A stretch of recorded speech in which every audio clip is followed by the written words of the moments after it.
Hey guys, Shalana here. Welcome to the Bin Zone. On today's video, we're talking about True Detective Night Country. This season starts off crazy with a mystery that I intend to solve before the season's over. So if you guys are new here, hit that subscribe button because we're going to be covering every episode of True Detective Night Country. But without further ado, let's dive into the video because there's a lot to unpack in this first episode. Because not only is it a murder mystery, there's also a supernatural element that we have to discuss because something more is happening in Ennis, Alaska. And this quiet town in Alaska has a lot of mysteries that we have to solve. So let's dive into the episode now. And the episode starts off, and it starts off weird as hell because we're following a hunter who's trying to hunt caribou, and this is the last sunset of the year. Because in Alaska and other parts of the world too, the northern and southern hemisphere, depending on the time of year and the axis of the sun, nighttime lasts a long time. So this is December 17th and it's the last sunset of the year. So they're about to go weeks without any sunlight. And as this is happening, the caribou jump off a cliff and unalive themselves. And that's the first mystery. And then we find ourselves in a research facility where they're in Alaska researching the origins of life. And out of nowhere, they just all vanish, disappear, gone. Every member just vanishes. And when the police are called, that's when we're introduced to the main character, Liz Danvers. And she's investigating this whole scene. And it's weird because there was no struggle, there was no fight, no breaking, nothing. They were just living their lives. And these researchers vanished like this. But then Liz finds a tongue.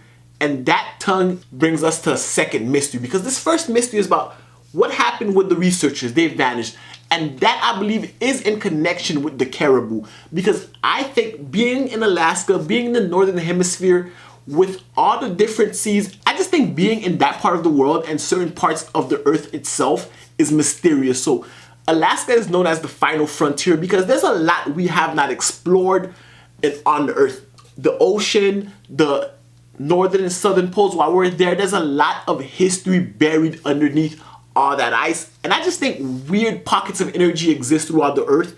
And that's just one of those areas. So that could be an electromagnetic frequency that's happening because it's also causing another character, Rose Augenbar, whatever her last name is, it's also causing her to see dead people. And she's seeing this character named Travis, which essentially leads her down the path to helping us solve the mysteries of what's going on. So the supernatural element is very much present in this first episode. But not just that. What makes True Detective as a show a great show and this first episode really good is the human element. We're following the character of Liz Danvers. She's a cop. She's pretty good at her job, but the rest of her life is not put together whatsoever. She has issues with her daughter who got in trouble for, I don't even want to say it over YouTube because I'm not trying to get demonetized, but she makes a video with her girlfriend and we're going to leave that there because I don't want to get demonetized. But she's dealing with that. Not just dealing with that, but her police force is incompetent as hell. Hank and his son Peter, being her assistants, are super incompetent. And this murder mystery, finding that lost tongue re-triggers and reactivates a past murder mystery, an unsolved case of a missing girl named Annie, who's a Native American, who was found battered, bruised, her body just violated and mutilated, and it cut her tongue. And that tongue has been missing from the crime scene. But now that they found a missing tongue, Officer Evangeline Navarro comes back, and she used to be part of the APF, the Alaska Police Force, but she ended up transferring out and becoming a state trooper because of this case. This case is a heavy case. It's a cold case because I just saw the movie Killers of the Flower Moon, and this kind of reminds me of that, where the Native Americans have their land, the white people come in, start killing them so they can exploit their resources, and when they stand up for themselves, they end up killed, and no one ever solves the case, especially when it comes to Native American women. And we know how that goes with society and women and all that, so we're not going to dive too deep into that aspect, but I do believe that's going to play a major factor in the rest of the season. So we're gonna watch that unveil. But if Navarro feels compelled to solve this case because she is a woman, she is Native American, and she doesn't stand for injustices, especially violent acts against women, and she can't let this case go. So she's still trying to link the two together because that tongue is very suspicious.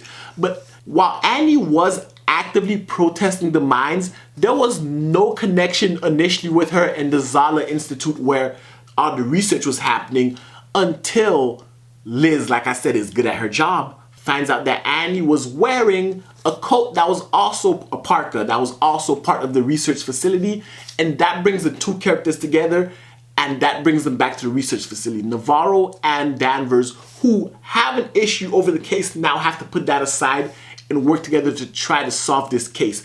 While this is happening, Rose Ogdenbog is following the ghost of Travis to the middle of nowhere where she discovers the bodies.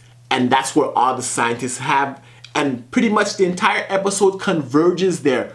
The investigation into Annie, the missing scientists, all converge. The energy, the ghost that Rose is seeing, the supernatural elements all converge into the final scene where we see the bodies frozen. And now, that was just a lot to say and a lot to unpack, because this first episode, I don't know where it's going. I have my theories. I don't want to share them yet because I want to flesh it out just a little more. Maybe see another episode or two before I form a concrete theory on what's happening.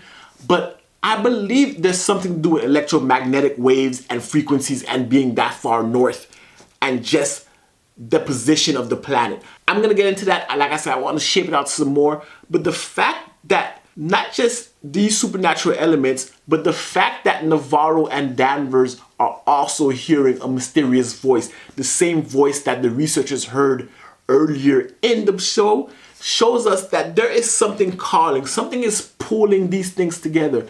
And it may be the spirit of Annie. I'm not sure yet, because this first episode has a lot happening. While a lot is happening, it doesn't negate the fact that this was a damn good first episode. It had me at the edge of my seat trying to figure out what's going on, putting the different pieces together.